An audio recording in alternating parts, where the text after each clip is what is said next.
এই যে বন্ধুরা দেখুন, এখান থেকে পুদিনা পাতা তুলবো। এই যে অল্প পুদিনা পাতা হয়েছে, পুদিনা শরবত তৈরি করবো, চিয়া পুদিনার শরবত।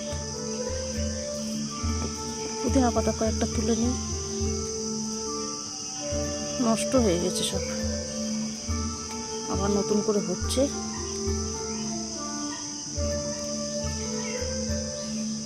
বৃষ্টির জলে পচে গেছে, গরমে আর বৃষ্টির জলে।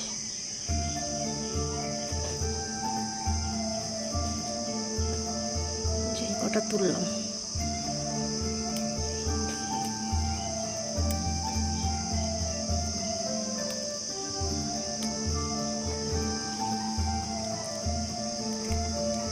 আর একটা ঘাস হয়েছে রে।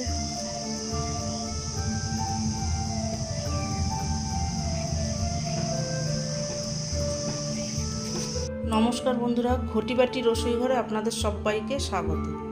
আজকে আমি বানাবো চিয়া পুদিনার শরবত।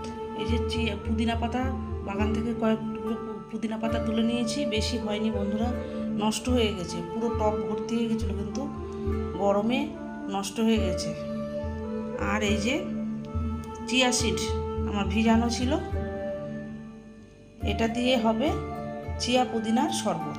এখানে লাগবে পাতিলেবু, সোডা ওয়াটার, এমনি ঠান্ডা জল।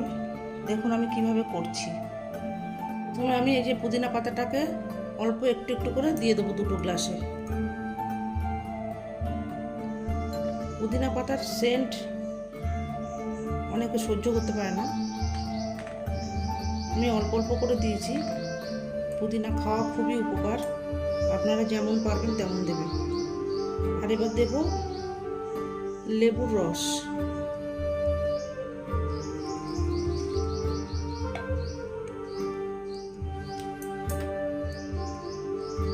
এই গ্লাসে একটু, আর একটা দেবো।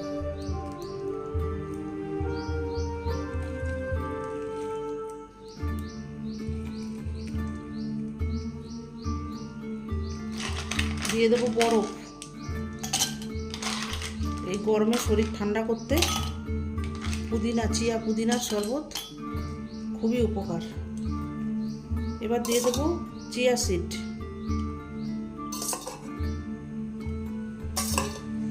দু চামচ করে দেবো।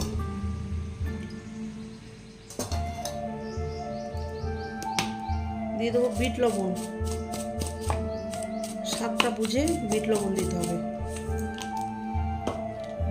আর দেবো সোডা জল।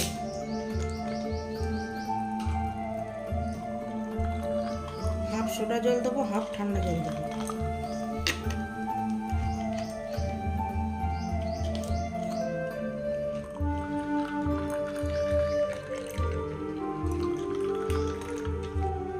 এবার একটু চামচ দিয়ে ঘেটে দেবো।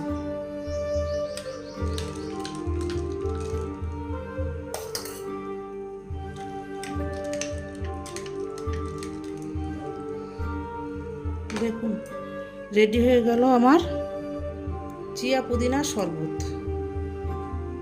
এই গরমে শরীর ঠান্ডা করতে অপূর্ব।